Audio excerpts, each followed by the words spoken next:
Hi, my name's Phil. I like to talk about politics, and this is the Political Postbox, where each week we take a look at some of the more engaged with comments on the channel and throw my own thoughts into there as well. But first, if you'd like to be notified of daily news and politics, then please subscribe to the channel and click the bell notification icon. So on to the first one. It's really by saying, matters relating to Brexit are a little trivial in recent days, weeks, wouldn't you think? Maybe not the thing to be banging on about right now. I would actually say they are as important. I was going to say even more important. In some ways they are, but as they were absolutely crucial before, you can't really get more important than crucial, can you? And the reason is as follows. Well, I suppose every reason can sort of be condensed into two sub-reasons.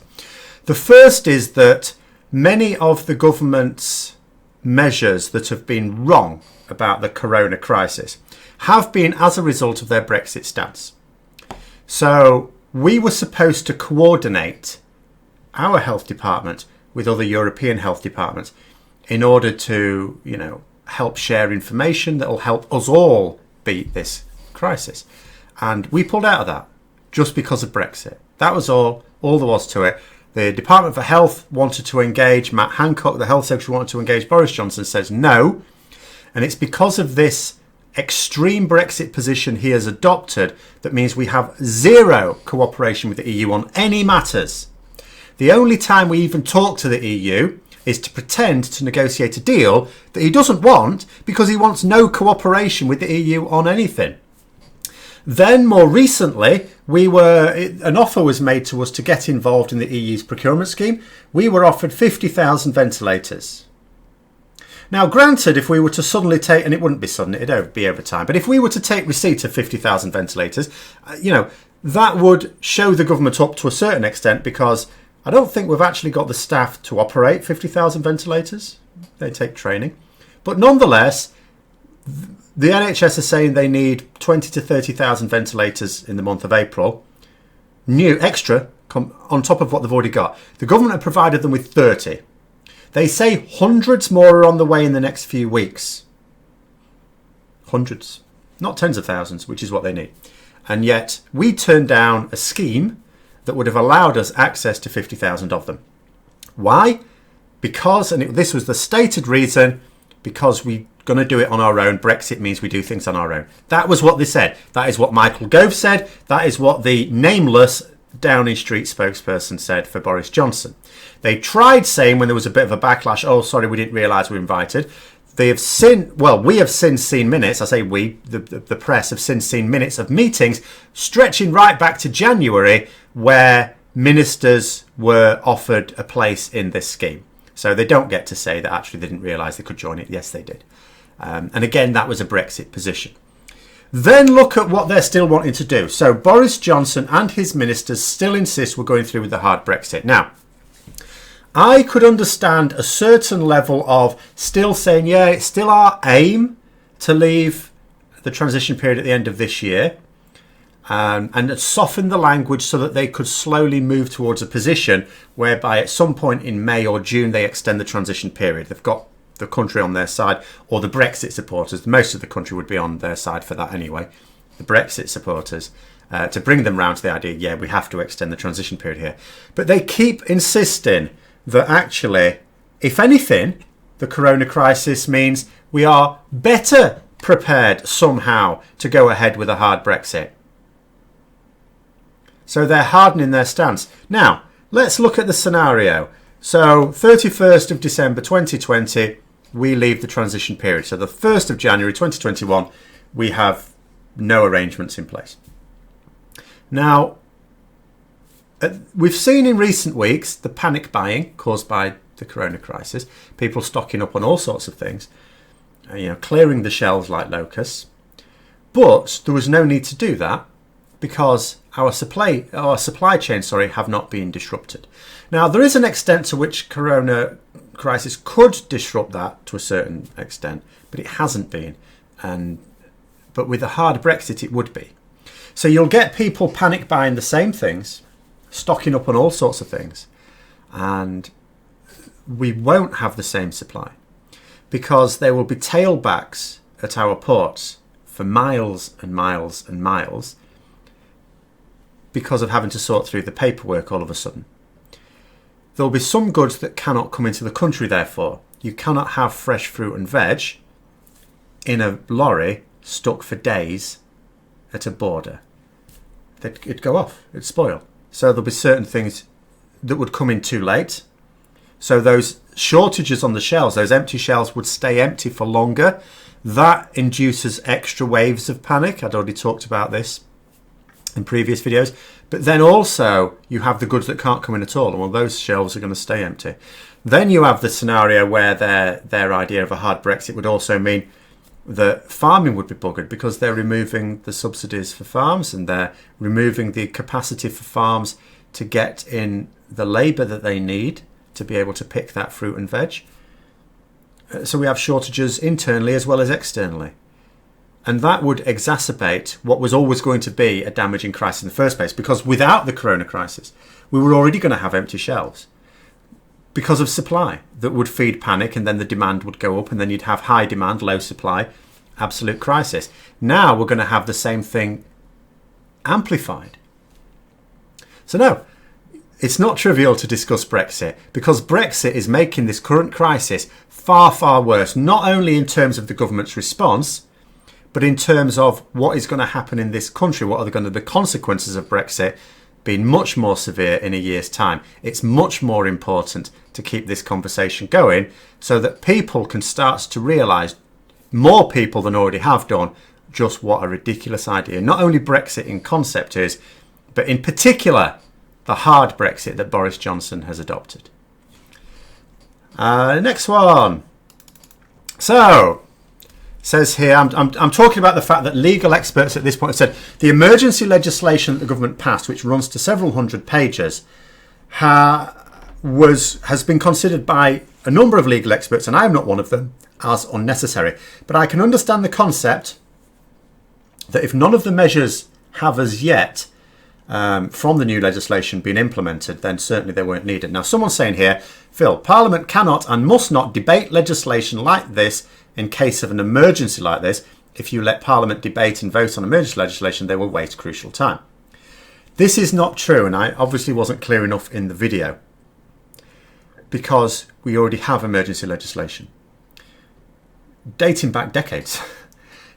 We didn't wait. Although our current government are a bit dumb, generally speaking, we have not had stupid governments in this country for time immemorial. Governments at various points have thought, if there were an emergency, do you know what? We're going to need something to manage that situation. We already have emergency legislation. And what the legal experts are suggesting, and I cannot say this definitively, but, I take my lead from experts, is that the measures that have been put in place by the government thus far could have been put in place by the government without any new legislation. Yes, the corona regulations would still have to be published. In other words, how you manage the legislation with the current crisis, because you have to because the emergency legislation that existed is very general, but it does specify what is classed as an emergency. This absolutely classes as an emergency. In fact, Boris Johnson thought about trying to use the emergency legislation that already exists last year to try and prorogue Parliament. And then obviously someone told him actually it won't work for that, because it does say in the legislation what is it. You can't just declare an emergency because you feel like it. It states what is an emergency. This is an emergency. And it gives the government all sorts of powers to implement laws effectively. So the lockdown could still have happened. The police could have been directed to, disperse people under the current conditions, under the current measures, and even tighter measures would have been possible under it. That is the point. The new legislation hasn't been needed for anything the government have done or said that they might do. So that's the worry. What are they planning on using it for? And also you say about, must not debate legislation in an emergency like this. So once we've got past the point that there was absolutely time to debate the latest legislation, because they could have still implemented the measures we've got now with existing legislation. I mean, the new legislation is now existing legislation because it's been passed. But, if let's say it hadn't, there would have been time to have done that. And it would have been important to do that because with the best will in the world, the government are going to make mistakes. In fact, they did make mistakes. The first draft of the bill included, you know how when you send off an email to someone and they're at the office and it comes back with the little caption, sorry, out the, that sort of thing. Or, you know, the contents of this email, confidential, intended for recipient, blah, blah, blah.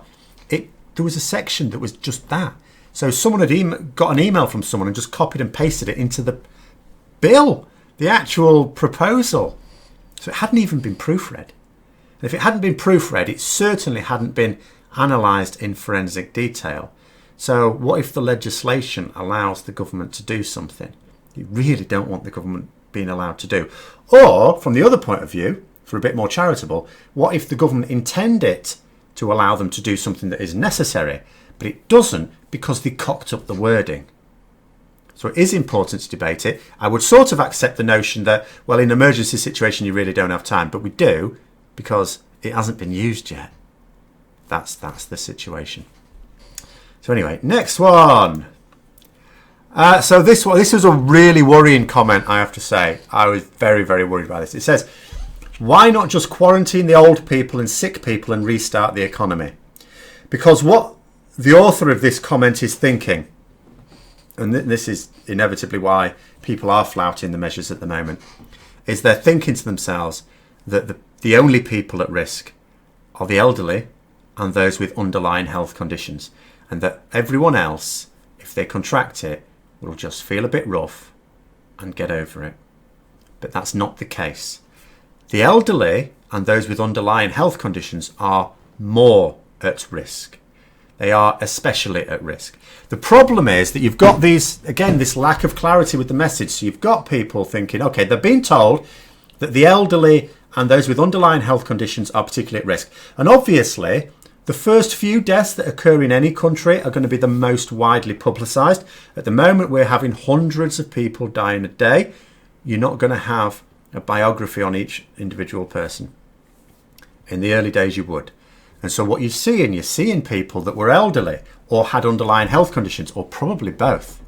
And you're thinking, okay. And then you're seeing people who contracted it and recovered from it. And well, you know, that's because the most of us would. And, you know, over 90% of people who contract it are not expected to become seriously ill as a result of it. Or at least not die from it.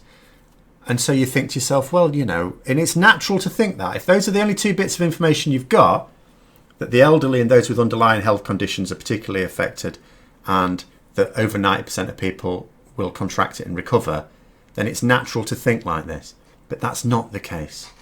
People have died when they've been young, fit, healthy, no underlying health conditions. More people that die do have underlying health conditions or are elderly because they are most at risk. But the thing is, although we know that over 90% of people who contract it will ultimately be fine, we don't know who they are. We do not know who they are. You don't know whether you're one of them unless you have contracted it, and you know you've contracted it because you've been tested, not just you had a bit of a cough and you got over it. And I don't know whether I'd be such a person. So you have to treat it seriously. But this is where, when you see people still in groups ignoring the rules, it is inevitably people who are just thinking, well, I'm not elderly and I don't have underlying health conditions.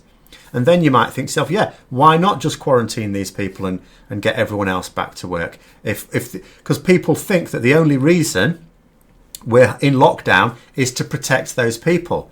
No, it's not.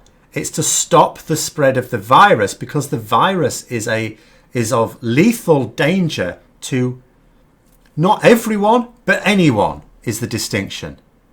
We know that it's not a danger to everyone, but it is a danger to anyone because we do not know who can safely contract it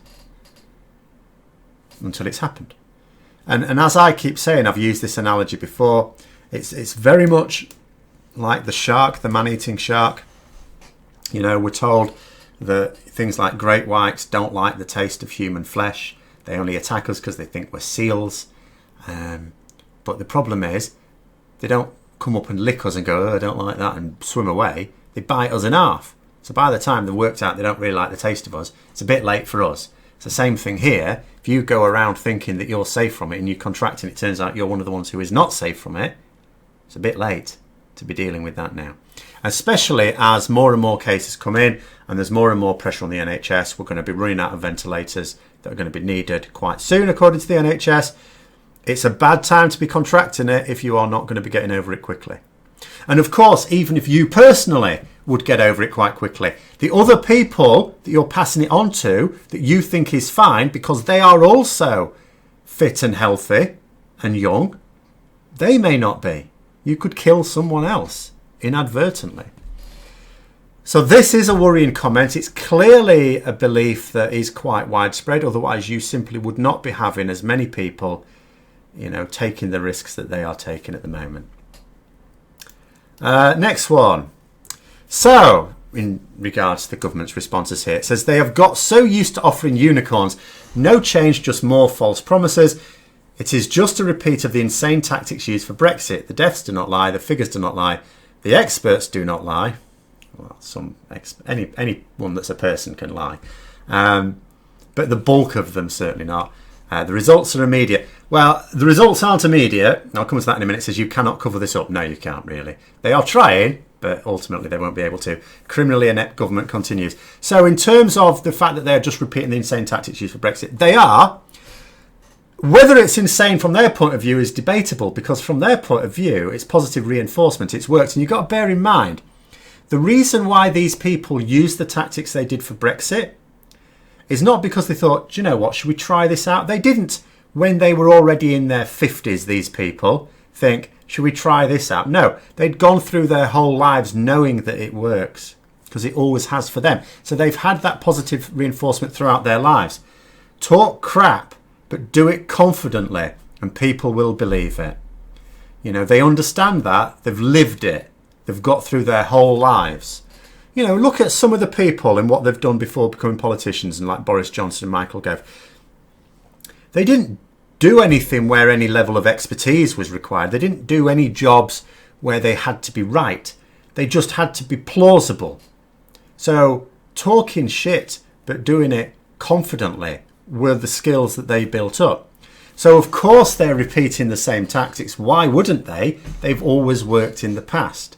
It's just that, now we've got a scenario where it's not going to work because, the likes of particularly Gove and Johnson worked in the field of journalism and then politics, where the truth, you don't have to face up to the truth. You do not have to face up to facts if you don't want to, as long as you proceed with confidence. Whereas in a healthcare crisis like this, well, actually, the virus isn't going to go away because you stare it down. And it says the deaths don't lie. No, they don't. Obviously, reading into them is quite difficult because you say the figures don't lie. Like Disraeli said, there are lies, damn lies, and statistics. And it's very, very easy to misread statistics. It's stunningly easy. I really don't like the fact that people will try and read them and just think, and compare, for example, two countries. I did a video on it last week. Because the problem is there will be various factors involved. For example, some of the things that are happening in the UK that we could criticise the government for. Some of them would have happened whoever was in government. Some of them would not. The government haven't been doing their best, which means by definition there are some things that are going wrong that shouldn't have gone wrong, that are their fault for not trying. But some of them would still have gone wrong anyway, because you're talking about a relatively new situation. Now, as people have been pointing out, China did not have time to formulate a carefully considered response. It had to work on the fly. So mistakes would certainly be expected there. The UK had a lot longer to prepare for this and chose not to. But we are where we are. And even if the government really tried now, it would still make mistakes. So there'd still be things you could criticise it for, but you have to try and distill what is valid criticism, in other words, because they're not actually doing what they've been told by experts they should do, and what is a bit unfair, because at the end of the day, given, yes, it's their fault that we are where we are, but given where we are, if they suddenly decided to turn over a new leaf and take it seriously, then they will make mistakes. Anyone would make mistakes at this point. About you cannot cover it up. I mean, they are trying their best. They are trying their best. Obviously, the number of deaths. I mean, people keep pointing. When I pointed out that the number of deaths in the UK had overtaken Iran and China, and people dismiss this as well. Iran and China aren't really reporting on the number of deaths that they've really got. Neither are we. Neither are we. I'll tell you two things. One of them is someone pointed out over the weekend that I saw. It was really grim. I hadn't thought of it, but it's absolutely true. So the only deaths we are reporting are the people who die in hospital having been tested. There are people who are dying at home. They may well have had coronavirus, but because they weren't tested, we cannot know. And they are not being recorded. And then I want to consider something else. And this, when you're talking about you can't cover this up, this is something that's going to happen after this is over. And it's absolutely dreadful. There are 2 million people in the UK aged, they're elderly, over 70. I think over 75 actually was the statistic. Living alone. Now, as my girlfriend pointed out, some of those people will have relatives that would be in daily contact with them via the phone or, WhatsApp or something like that. But there will be others who are not. They're actually just on their own. Now, if any of those people die, whether because of this virus or something else, they're not going to be found for some time after, not until the neighbours notice the smell. And as people have pointed out, after this crisis, we're going to suddenly discover tombs all over the country. So there's that as well. And again, we won't know how many of those. Because that's the other thing as well. When we talk about coronavirus deaths, obviously what we're intending to record and should record are the people who died because they contracted the virus and then died from it. What about the people who died from something else, but they wouldn't have done if it weren't for the fact that we were having to isolate, or it weren't for the fact that the NHS was having to prioritise who got treatment and who didn't because they didn't have the capacity to treat everyone who needed it? Should those be considered as well? But there you go. But it is, I would agree with the last statement, certainly. It is criminally inept what the government are doing. Not morally. So it is also morally inept. But I would strongly suspect that they are also failing in their legal duty to protect as well. And it will be interesting, and I don't want to talk about these now because it's something for later, but it'll be interesting to see if legal action needs to be taken against the government for those who've lost their lives as a result of mismanagement over this afterwards as well. Next one. So, someone here says, I'm sick of seeing the ads several times a day stating, protect the NHS, when the poor NHS workers are not getting the PPE they so desperately need. So, PPE, personal protective equipment. Yeah, I mean, there's nurses wearing bin bags at the moment because they're not being given anything. Because I saw, some photos of nurses they were wearing the plastic rolls, like aprons, plastic aprons. I use that as a science teacher when we're doing labs that involve use of chemicals, and we don't have lab. And then actually, the college I'm doing some part-time teaching at the moment does have class sets of lab coats. But when I've worked in labs that don't have that, you have it's like rolls of bin bags, but it's plastic aprons. You just put them over yourself. You can't use it when you're using heat, but use it when you're using chemicals. It at least stops you getting chemicals down your front. But it doesn't protect your arms, and it doesn't protect very much at all. It's not as good as a lab coat. And so you can well imagine why some nurses are saying, actually, do you know what, I'll wear a bin bag. Because it will cover more of them up. It would be more effective coverage. But they're not getting the PPE they need. And two things I'll say about this. First of all, I am now seeing the ads. I was actually quite pleased because I was saying recently, I wasn't seeing the ads at all. I wasn't seeing them. And I was commenting, hang on a minute, how come I saw the ads for the Get Ready for Brexit campaign, but I wasn't seeing any ads for this? They are now there. I do now see them. I don't know when they appeared because I only actually venture out twice a week, sorry. But yeah, they are now on the roadside and in other places as well. But yeah, I absolutely take the point. It's the same with the clapping and things like that. I don't want to be too critical of it for the people who are doing it for the best of intentions. But at the end of the day, the bottom line is, if the government are telling us to stay inside to protect the NHS, but they themselves are not protecting the NHS, it's reducing medics to tears at the moment. Which means, I mean, if you think about the mental health toll on medics being asked to do their jobs without PPE, it means they're not as effective in their role as well, because of the building mental health issues that they are suffering, to say nothing of potential physical illness caused by if they contract the virus themselves. And it absolutely disgusts me. I am absolutely disgusted. I'm not disgusted when I see the ads, though, but I do take the point there.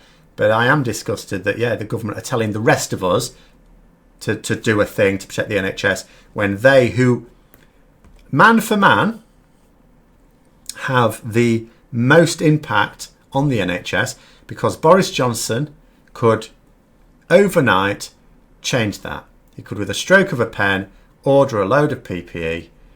It would not take overnight to get there with the amount we'd need, but he could get it, and he's not doing so.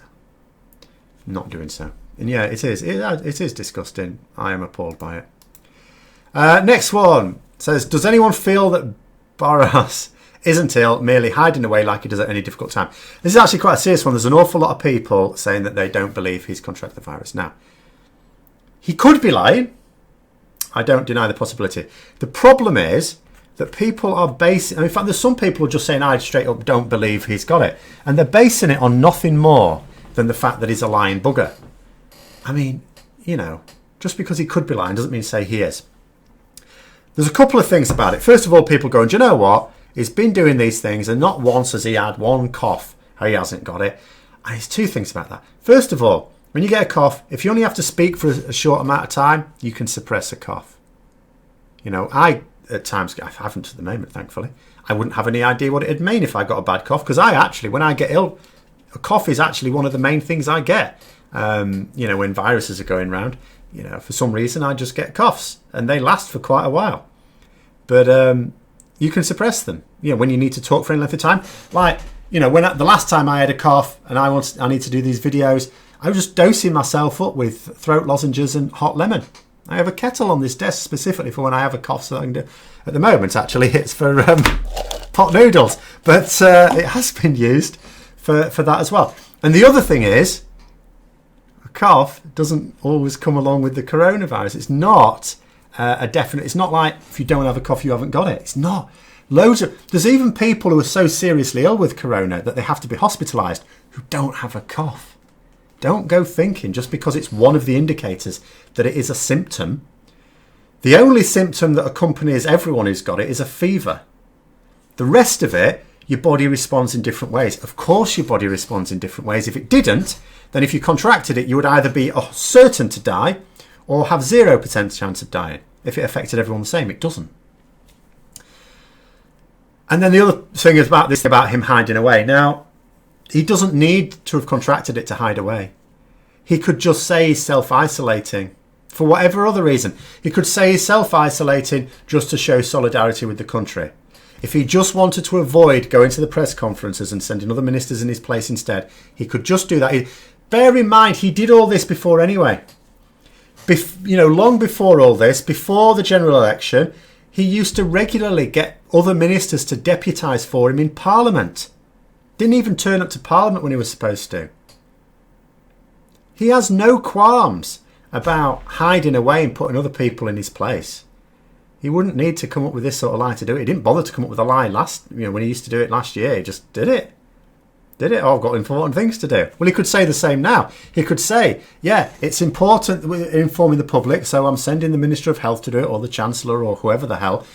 I am having regular meetings with people to discuss what we can do because, I am working 24 hours a day on this problem. He could easily say that and still be doing the hiding away. So, am I convinced he was positive for it? No, because he is a liar. But at the same time, there is no actual evidence that he was lying on this particular occasion. And you cannot just instantly accuse someone of lying just because they're a liar. Because otherwise, then people will just say, you lack credibility. People will just say, whenever you accuse them of lying in a situation where there is evidence of the lie, they'll just say, oh, you always say the lie. Which would be true. So that's my thoughts on that one anyway. Last one. So it says, the fact that anyone could die, even healthy people, really puts the herd immunity strategy into perspective. Yes. And I've put this one in because it is coming back. They have never let go of this idea of herd immunity. Bearing in mind, the government did a U-turn, and it did a U-turn because it was told in no uncertain terms about the catastrophic numbers of deaths, hundreds of thousands in fact, that would result from their strategy. What appalled them by this was not the fact that lots of people would die. What appalled them was that inevitably it would cause the NHS to melt down, at which point they would not be able to claim that they hadn't ruined it over the past 10 years. So the backlash would be fierce. That's what they wish to avoid here, the backlash. That's all. They want... it's not fair to say they want people to die. They don't want people to die. But they want to keep the deaths just below the capacity of the NHS to deal with it in a way that doesn't result in a public backlash. That's it. They don't want to do their best to minimise deaths completely. So this herd immunity strategy, which they're talking up again more recently, is worrying. And this was always the problem with it. This herd immunity strategy, the only way to safely and effectively do it is with vaccination. You can do it just by letting something run rampant through a population, but you are going to kill a lot of people by doing so. And it is monstrous. And it could be anyone. There is no one who is safe from this. So it does put it into perspective. But the problem is that this message that it can affect anyone, not everyone, but anyone, is not getting through, like I was saying earlier. There's people who just think it's harmful to the elderly and those with underlying health conditions, neither of which applies to me, so I'm actually okay. And the only reason I'm stuck in my house, bored stupid, is to protect the old folk. Well, all right, I don't want them to die, so I'll maybe do it. But then some people are going, do you know what? They've lived their life Sodom, and they just want to go out and do this stuff anyway. We need that message really does need getting out more. This can affect anyone. It won't affect everyone in that... Well, it won't seriously affect everyone, but it can seriously affect anyone. But anyway, that's this week's. It's a bit grim, that, to end on. But I hope you found it interesting anyway. If you did, don't forget to click the like button. If you'd like to support the channel further, then please also click the Patreon link for details. And until next time, I'll see you later.